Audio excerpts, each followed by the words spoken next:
Hi everyone and welcome to my channel, and today I'll be reading a Nouvillette Listener by me. So let's get into it. You'd never thought that you would see him in such a position. And you knew very well that Nouvillette was often clueless of how things may come across. He was not human.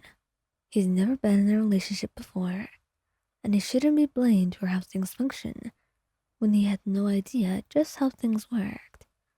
However, it was rightful that you were angry and upset and jealous. These were all normal feelings, and you could not be blamed simply for having them. In fact, it would feel weird if you didn't. Being angry and upset this happened was the least you could do. Well, Fontaine usually held many parties, but Nouvillette hardly ever attended.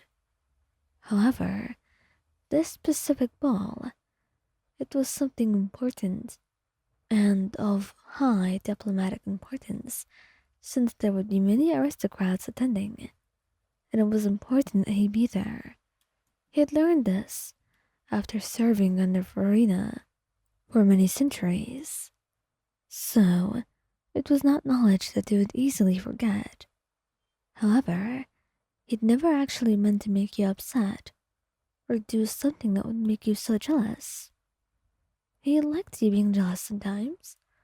That didn't mean he wanted you to be so jealous in that manner, and to be upset to a degree that you wouldn't know what to do. It was a little bit confusing and made things difficult for him, and he felt guilty as well.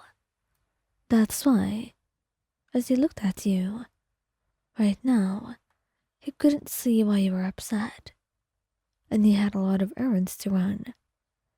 Being in a party like this, or a ball, as it was formerly called, it was very complicated, especially when you were the one who was currently leading the nation. It was difficult, with a lot of people looking to him for direction and to see his opinions on every matter. So, sometimes it meant that you would have to make small talks with people who would be deemed important. Sometimes it also meant that he would dance with daughters of rich aristocrats, just to make sure there would not be any arguments that would be needless. If it were his decision, he wouldn't have danced at all. He despises that. But he knows that the whole diplomacy is not really his best area of expertise. That was Lady Farina's job for the most part, and he didn't have much to do with it. And she made sure to never, ever cross anyone when she could prevent that. So he knew what he must do, just to keep things going the same way they were. So, that's why he was dancing right now with an unfamiliar lady, and why you were looking at him, with jealousy burning your heart and your eyes, as that fire was growing even stronger with each passing moment. You were jealous and upset and heartbroken, and Nouvillette seemed to know there was something wrong with the way you looked at him, but just could not figure it out. What exactly was wrong? He didn't know a thing at all. So once he was finally done dancing and went back to you, and you were pouting and crossing your arms, he felt rather clueless. "Lion, my dear, please tell me, is something wrong?" he asked, and you just shook your head. "Everything's fine, Nouvillette. I am perfectly fine. In fact, I'm enjoying myself very much, as you can perfectly see." "No, I do not suppose you're enjoying yourself. Please tell me if there's anything I can do. I don't want you to be upset. You must know that." "Oh, how wonderful of you.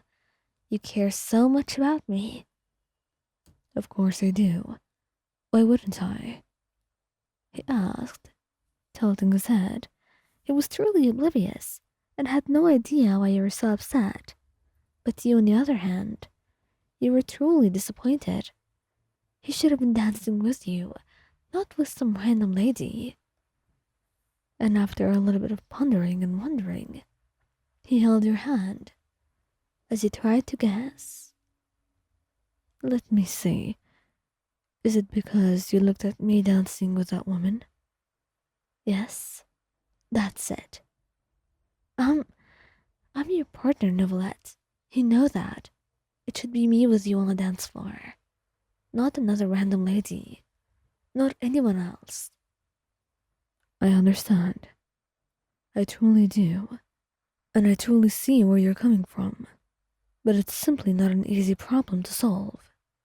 I would really hope that would be the case, except most often, it really is not, he said. And you huffed, frowning, making to leave him.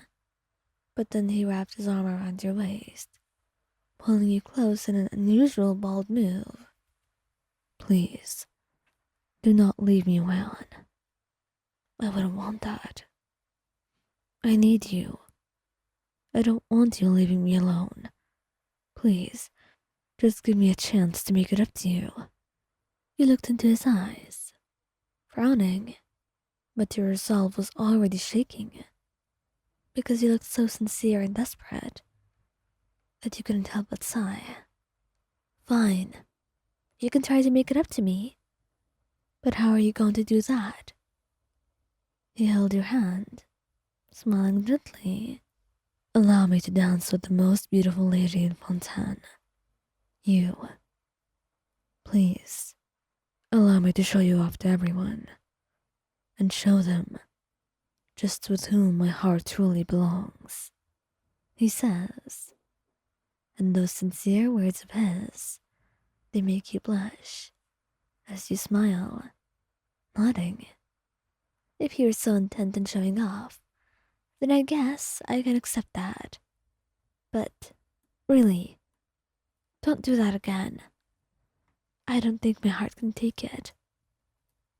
I'll try my best. Please, don't stay upset with me. I really cannot take it. You chuckle, nodding. Yeah, I can clearly see that. I won't be upset for as long as we get to dance and show the world just how much more we fit together. Like we were made to be.